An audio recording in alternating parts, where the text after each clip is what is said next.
all of YouTube land? My name is WildBoy5699. Welcome back to another review, and welcome back to another anime review. Now, last week I reviewed High School DxD, which was a show I wanted to talk about, and I said I would review two more anime reviews. So last week was High School DxD. This week is this review, and next week is another review. Will be another review for next week.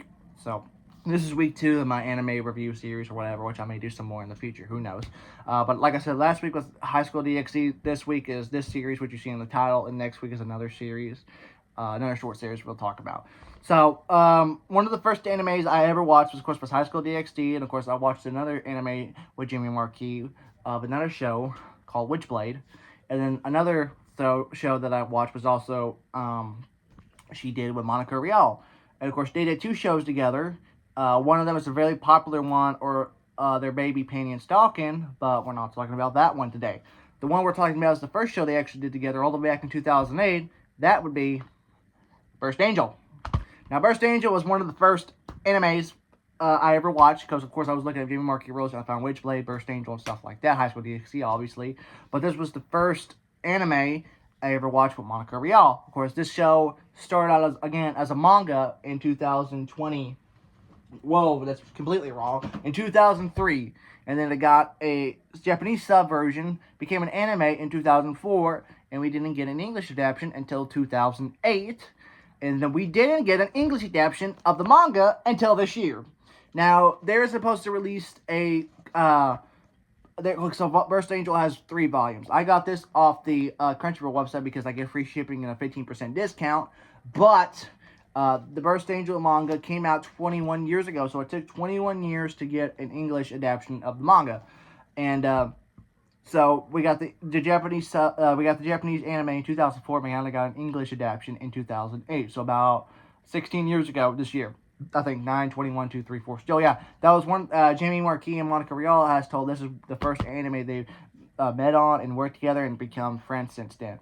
There's only been one, of course, it says, one season. There's been 24 episodes, but of course this one, I got the complete series right here, the Funimation dub, and of course I got the manga. There's only 3 mangas. They were supposed to release the mangas last year, but kept getting delayed, and then finally we were able to get the book 1 of Burst Angel in July, and I think manga 2 was supposed to be released sometime this week or something like that. So it's supposed to, I don't know, it could be out by now, I don't know. And then book 3 should be coming out by the end of the year, as long as everything don't get delayed.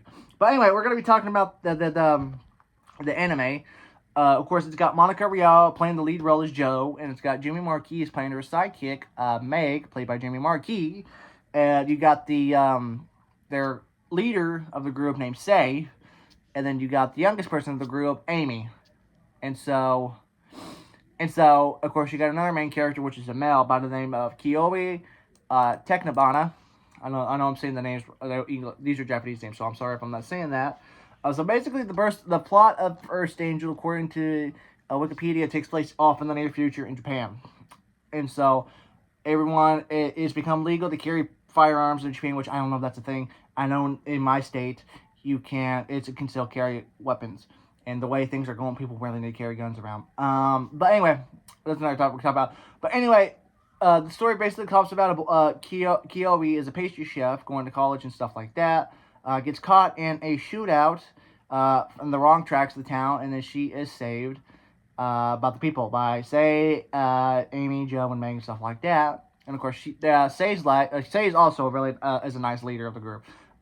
Amy's also a kid, and she's really nice to Kiyomi. But Joe and Meg are really iffy at first. They kind of treat them like shit and stuff like that. But Sei welcomes in and offers them a job and stuff like that as their chef. And so they go on. He says, "Yeah, I'll do it," and then he gets kind of iffy about it and thoughts about quitting a couple times because Meg gets kidnapped so often. And so the first time she gets kidnapped, Joe, who secretly has a crush for Meg, so they're actually lovers, from what I've been told, from what I've been reading, which they're lovers, you can tell in the show. Tells him, I'm gonna go rescue Meg, and you come with me. And he's like, dude, he's like, hang on, I got screwed over, and I gotta go home and have a big assignment. And she finally talks to me, and you go, hey, Meg was taken hostage because she tried to save your ass. If you're a real man, you would return the favor. And he's like, all right, I'll go. So they rescue Meg and stuff like that. So started rescue Meg, and then Meg, and then I think episodes 4, 5, and 6, something like that. Meg is in a school for all girls, and there's a huge thing going around. And Joe finally comes in for a little bit.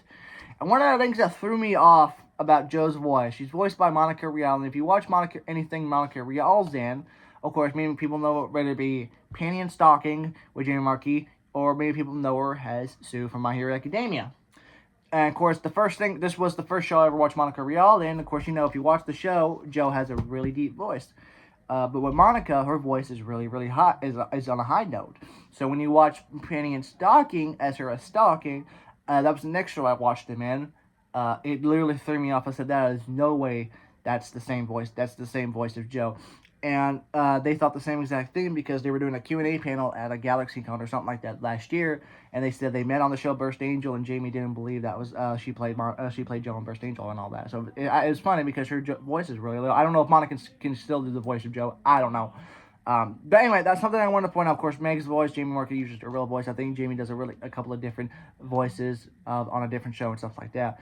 And so, pretty much they go on rescue missions. It's a running gag a couple times for they had Meg gets kidnapped and stuff like that. And of course, from what I've heard, at the end of the series, I think might have died in the explosion, but from what I've heard, she may have survived. I don't know. I haven't got that far in the series. Well, I actually did get that far in the series, and of course, this is one of the animes that actually kind of better the present ending, but more on a good note. There was a standalone movie or something like that. So, of course, another characters. One of the characters, Leo Jenny, is the mechanic, is the Django's mechanic, which is the big robot they have for all that. And then, of course, another person they have in is a character named Takine Katsu. And she is a bike riding police officer with a southern voice, which I'll talk about that character who plays here in a minute. So, and of course, a lot of other characters. You got antagonists, Marla, and stuff like that. Sam, going characters, and Lover, and stuff like that. Of course, anime. Crunchyroll didn't get a Funimation, so, of course, the series starts out really interesting and really cool. And about episode 7, 8, what's his name again? Coyote gets poisonous venom inside of him, and if they don't get it out in 6 hours, he will die. And of course, Joe takes him, and of course, this is one of the times where Meg gets kidnapped. Joe takes him and goes, "You're coming with me. Once Meg gets saved, we'll get you what you need to do." And of course, they say Coyote's on the verge of that, but they end up rescuing Meg, and he gets the stuff, and he's absolutely fine. I think the end of the episode, they said Joe's a brave or whatever, and she goes, "Yeah, thanks, but excuse me, I have a friend I need to check up." So I don't know if she's talking about Meg or he's talking about Coyote, because in the next episode Coyote and Joe are bonding together. They're cooking food with each other, watching TV with the shows. They're offering food for each other. And it's actually really, really cool. So cool that Joe finally came around to, Coyote, even though Coyote's just a really cute, innocent boy. But, of course, I want to talk about the cast of the show.